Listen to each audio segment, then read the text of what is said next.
Bismillahirrohmanirrohim. Assalamualaikum warahmatullahi wabarakatuh. Pada video kali ini, kita akan membahas tentang beberapa perluasan konsep limit. Namun di video ini hanya dijelaskan mengenai limit satu pihak. Di pembahasan sebelumnya, titik klaster C itu dihampiri dari kedua sisi, baik dari kanan ataupun dari kiri. Bagaimana jika titik klaster C itu menjadi titik ujung sebuah interval? Karena dia tidak mungkin dapat dihampiri dari kedua sisi. Maka perluasan yang dimaksud adalah berupa limit satu arah atau satu pihak. Sebuah fungsi akan dikatakan memiliki limit pada X mendekati C apabila ketika dihampiri dari kedua sisi menuju nilai yang sama.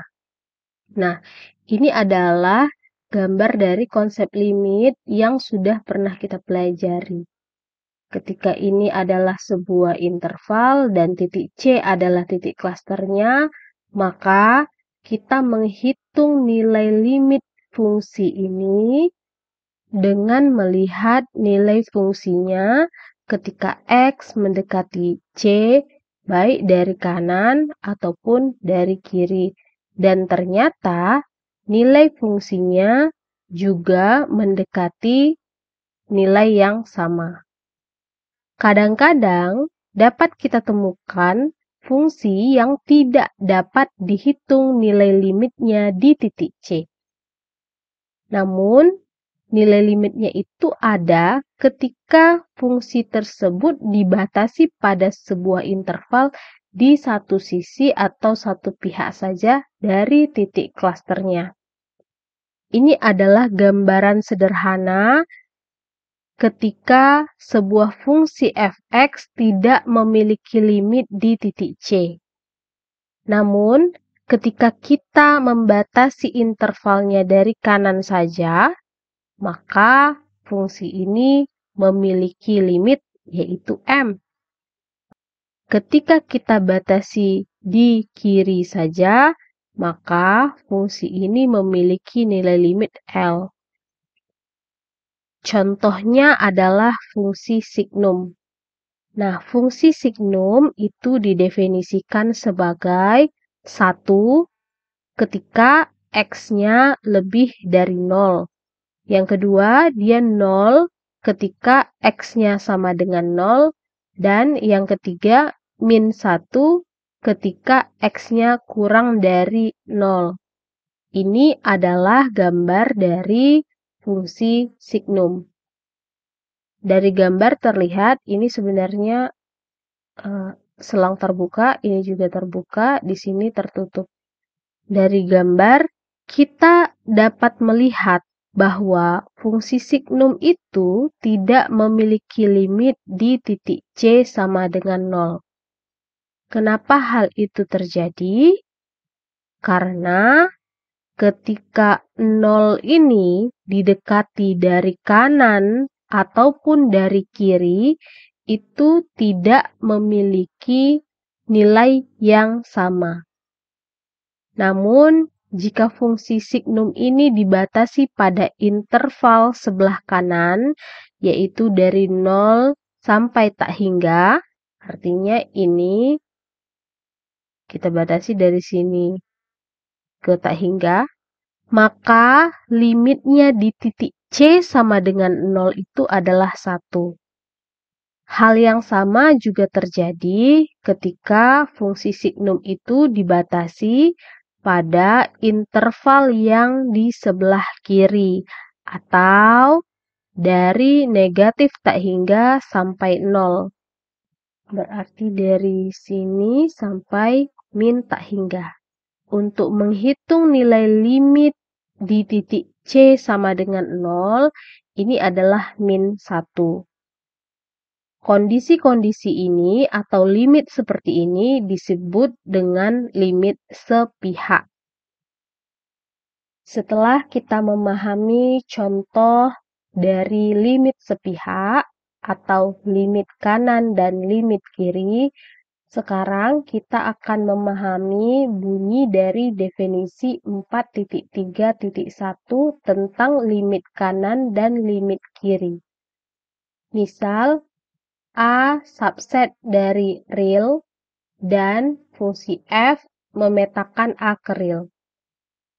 Yang pertama, jika C elemen real adalah suatu titik cluster dari himpunan A iris interval terbuka C hingga tak hingga atau sama dengan X anggota A yang mana X itu lebih dari C, maka dapat dikatakan L elemen R adalah limit kanan F di C, atau ditulis sebagai limit untuk X menuju C dari kanan dari fungsi fx sama dengan L.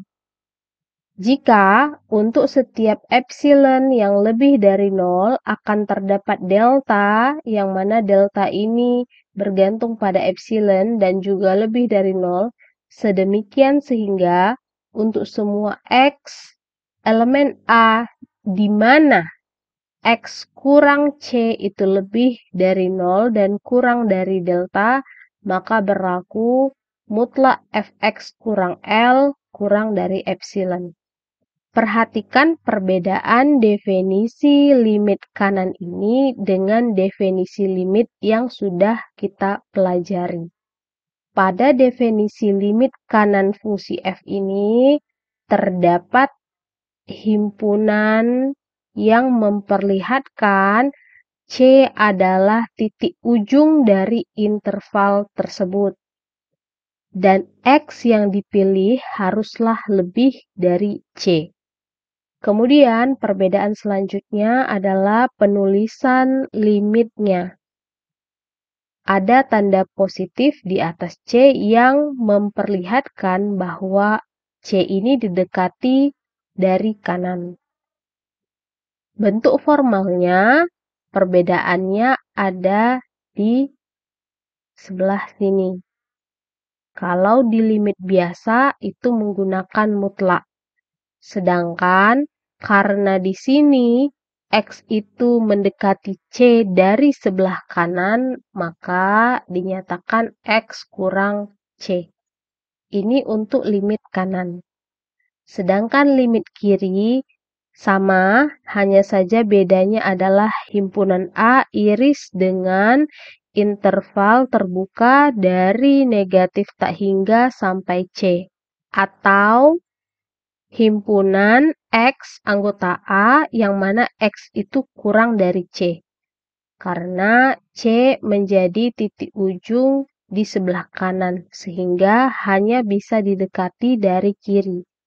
Maka X yang bisa dipilih adalah X yang kurang dari C. Maka ketika ini terjadi, L yang merupakan limit dari fungsi f adalah limit kiri fungsi f di titik C. Dan dapat ditulis seperti ini, yang mana ada tanda negatif dekat C. Artinya C ini didekati dari kiri. Didefinisikan jika untuk setiap epsilon yang lebih dari 0 akan terdapat delta yang lebih dari 0 juga. Sedemikian sehingga untuk semua X anggota A di mana. Nah, perbedaannya di sini. Agar dia lebih dari 0, maka ini haruslah C kurang X. Maka berlaku mutlak fx kurang L kurang dari epsilon. Dengan membaca definisi ini, kita harus melihat perbedaan-perbedaan mendasar antara limit yang sudah kita pelajari sebelumnya, yang mana titik cluster dapat didekati dari kanan ataupun dari kiri, sedangkan yang sekarang adalah limit satu pihak yang mana hanya dapat didekati oleh salah satu.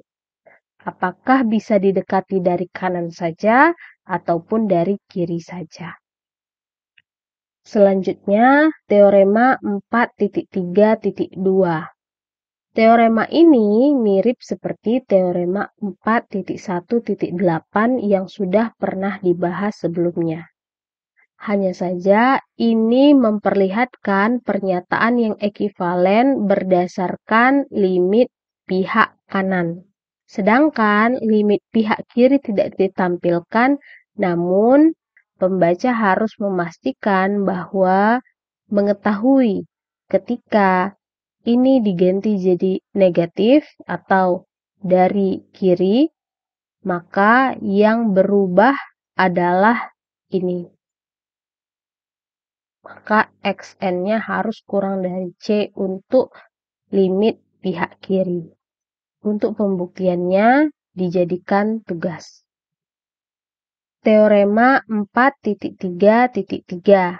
Bunyi teoremanya adalah misalkan A adalah subset dari real, misalkan fungsi f memetakan A ke real, dan misalkan C elemen dari real adalah suatu titik klaster dari kedua himpunan, yaitu A iris, interval terbuka C sampai tak hingga, dan A iris, interval terbuka dari C sampai negatif tak hingga.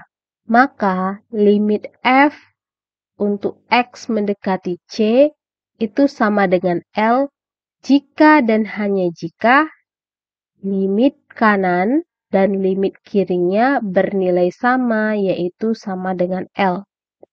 Nah, teorema ini memperlihatkan jika limit kanan dan limit kirinya nilainya sama, maka boleh dituliskan sebagai limit biasa.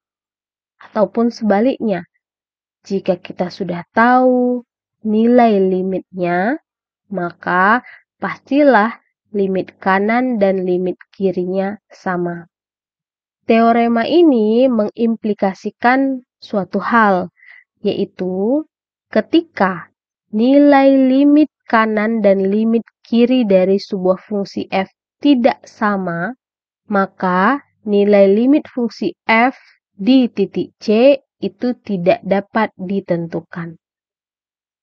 Bukti, karena teorema ini bunyinya jika dan hanya jika, maka kita harus perlihatkan dua arah. Yang pertama, dari kiri ke kanan dulu, artinya kita mempunyai ini sebagai hal yang diketahui, dan ini adalah hal yang mau kita buktikan. Ketika limit X mendekati C dari fungsi f sama dengan L, menurut definisi 4.1.4 atau definisi limit, maka yang kita punya adalah untuk setiap epsilon yang lebih dari 0 akan terdapat delta yang lebih dari 0, sedemikian sehingga untuk X anggota dari himpunan A dengan mutlak X kurang C lebih dari 0 dan kurang dari delta akan berlaku mutlak fx kurang L kurang dari epsilon. Kita ketahui bahwa di sini ada nilai mutlak. Artinya, mutlak ini akan terdapat dua kemungkinan. Kemungkinan yang pertama, ketika X-nya lebih dari C, maka yang terjadi adalah X kurang C itu lebih dari 0 dan kurang dari delta. Kemungkinan yang kedua, ketika X kurang dari C, maka yang terjadi adalah C kurang X itu lebih dari 0 dan kurang dari delta. Nah, lihat bahwa untuk pernyataan yang sama, tetapi kita mengubah ini sebagai kemungkinan pertama, itu kalimat pertama akan memenuhi definisi limit pihak kanan. Sedangkan ini akan memenuhi definisi limit pihak kiri, yang mana dapat disimbolkan dengan limit X menuju C dari kanan dari fungsi f sama dengan L.